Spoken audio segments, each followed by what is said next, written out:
the good, the evil. Here are my Wicked predictions. Wicked! After years of waiting and delayed production, the Wicked premiere is finally upon us. But is it gonna be as good as we think? I watched the trailer several times last night and I have some suspicions about how this movie is gonna go down. Some of these I hope I'll be proven wrong on. Some of these I hope I'm not proven wrong on. Either way, these are my predictions for Wicked Part 1. First off, I think that Madame Morrible and the Wizard are going to be very underwhelming antagonists. From the trailer, they don't seem that scary, they don't seem that evil, and I just think they're going to be underdeveloped characters with not a lot of opposition towards the main characters. I think this is going to make a lot of the problems written into the story not feel like that big of a deal. I don't think they're going to be written as evilly as some of their intentions maybe. Ariana Grande. I hate that I'm saying this, but I think she's gonna surprise me. When they first cast Ariana Grande as Glenda, I was very scared. I watched her in the NBC Live version of Hairspray several years ago, and I did not like the interpretation she took on her character. I did not like all the pop style riffs that she brought to a musical, and in general I'm just not a fan of a lot of her music. So when she was cast as Glenda, I was a little skeptical that she was not going to have the vocalization and the spunk that we usually associate with character Glenda. However, seeing her in the trailer, she has me thinking she might prove me wrong this time. So far, I've been really impressed with her vocals. They don't seem to stray too far from the Broadway version of the vocalization, so I'm not super worried there. And honestly, she seems to be kind of goofy and fun and bubbly, so I think she might have what it takes to become Glenda. Cynthia Erivo, on the other hand, I'm a little bit worried, okay? Vocally, she has what it takes from what we've heard in the trailers and the Target commercial.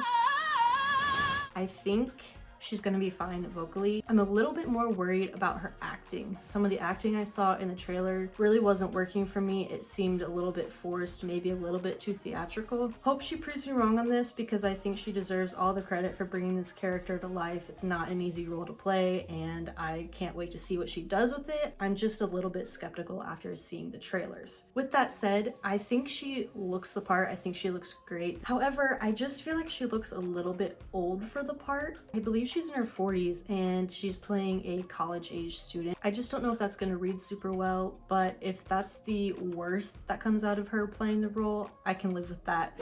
Okay, Fiero. I like Fiero.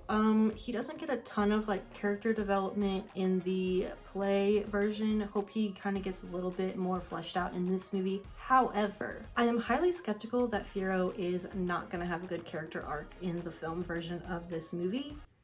I just have this feeling he's gonna be this stuck-up, cocky guy from start to end, and he's really not gonna have any growth from start to end. I feel like he's gonna come off maybe more as a player because he goes out with Glenda and then also Elphaba, and not so much as he's finding himself and finding what he's truly interested in and attracted to. So I'm a little bit worried he's gonna seem like a playboy.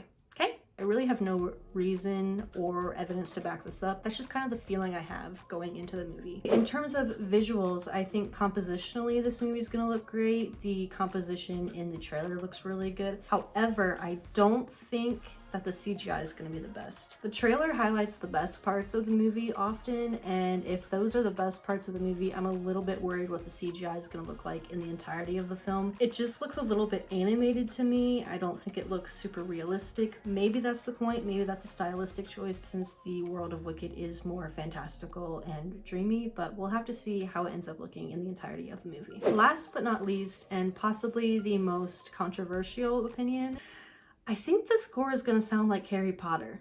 Now, I'm not talking about the existing songs written by Stephen Schwartz for the musical. I'm talking about simply the non-vocalized score that will underlie the movie. Watching the trailer, I was really honestly getting Harry Potter vibes, and that is just not what I wanted to hear watching Wicked. When I saw the tour of the musical Wicked, I was just enthralled by the world of Wicked. I was just drawn in by the score, just the grandness of it, the whimsy of it. There's just nothing in my mind from the musical version that correlates to the score they used in the trailer.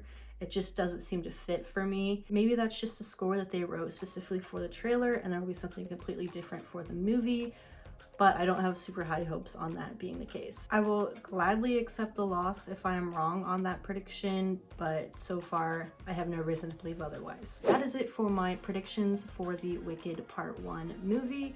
Hope you enjoyed. I'm really curious to hear what you guys have to say, what you think is going to happen with this movie. Feel free to chat about it down below, but once the film comes out, try to keep spoilers out of the comment section for people who haven't seen the movie yet. That was it for this video. If you want to see more of me, you can check out my Instagram, and until next time, see you later.